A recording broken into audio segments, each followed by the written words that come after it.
Hello সুপ্রিয় দাখিল পরীক্ষার্থীরা, আসসালামু আলাইকুম। আশা করি সবাই ভালো আছো। তো আজকের এই ভিডিওতে আমরা দাখিল সপ্তম শ্রেণীর বার্ষিক পরীক্ষা 2025 বিজ্ঞানের একটি চূড়ান্ত সাজেশন বা প্রশ্ন তোমাদের সাথে শেয়ার করব। এবং এই ভিডিওতে থাকবে তোমাদের জন্য 30টি নৈর্ভিত্তিক প্রশ্ন উত্তর সহ, এবং সেই সাথে থাকবে রচনামূলক অংশ। এবং এখনো পর্যন্ত যারা আমাদের চ্যানেলটি সাবস্ক্রাইব করে না, তারা অবশ্যই সাবস্ক্রাইব করে পাশে থাকা বেল আইকনটি প্রেস করে দিবে, এভাবে গুরুত্বপূর্ণ সাজেশনগুলো সম্পূর্ণ ফ্রিতে পাওয়ার জন্য। তো দেরি না করে চলা শুরু করি আজকের ভিডিও।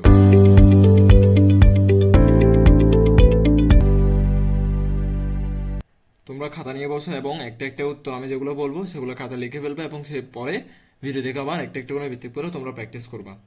1 নম্বর বলা হয়েছে বিরক্তিকর শব্দ কোনটি? বিরক্তিকর শব্দ উত্তর হবে খ, গাড়ির হর্নের শব্দ। 2 নম্বর বলা হয়েছে তাপমাত্রা পরিমাপক যন্ত্রের নাম কি? 2-এর উত্তর হবে খ, থার্মোমিটার। 3 নম্বর নক্ষত্রের জ্বলন্ত গ্যাস পিণ্ডে আছে? 3-এর উত্তর হবে 2 ও 3, হাইড্রোজেন এবং হিলিয়াম, গ্যাস। 4 নম্বরে চৌম্বক ধর্মের উপর ভিত্তি করে নিচের কোন মৌলসমূহ একই দলভুক্ত? 4-এর উত্তর হবে গ, কোবাল্ট, লোহা এবং নিকেল। নিচের উদ্দীপকটি পড়ো এবং 5 ও 6 প্রশ্নের উত্তর দাও। এখানে এটা পৃথিবী এবং উপর হচ্ছে এটা সূর্য। সূর্য হতে তাপ কোন প্রক্রিয়ায় পৃথিবীতে আসছে? উত্তর হবে গ, বিকিরণ প্রক্রিয়ায়। 6 নম্বর সূর্য হতে কি আসছে? তাপ, আলো এবং শক্তি। উত্তর হচ্ছে তিনোটি আসছে সূর্য থেকে। তাহলে বলতে পারি উত্তর হবে ঘ, 1, 2 ও 3। 7 নম্বর প্রশ্ন বলা হয়েছে কোনটি মরিচার রাসায়নিক সংকেত?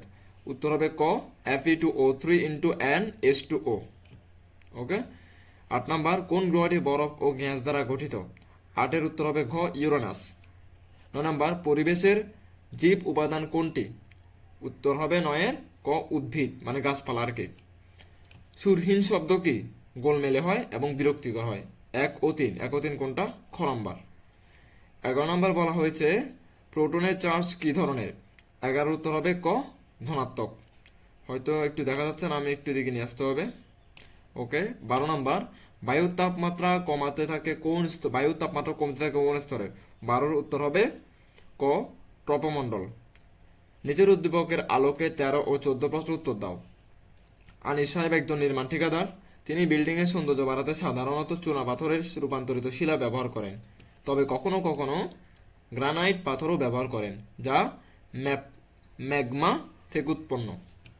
13 নম্বর প্রশ্নে বলা হয়েছে উদ্দীপকে উল্লেখিত রূপান্তরিত শিলাটিতে অ্যাসিড প্রয়োগ করলে কোন গ্যাসটি উৎপন্ন হবে? উত্তর হবে কার্বন ডাই অক্সাইড মানে খ।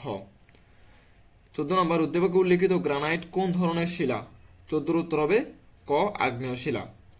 15 নম্বর শব্দ কোন মাধ্যমে সবচেয়ে দ্রুত চলে? উত্তর হবে কঠিন মাধ্যমে ক। 16 নম্বর কোনটি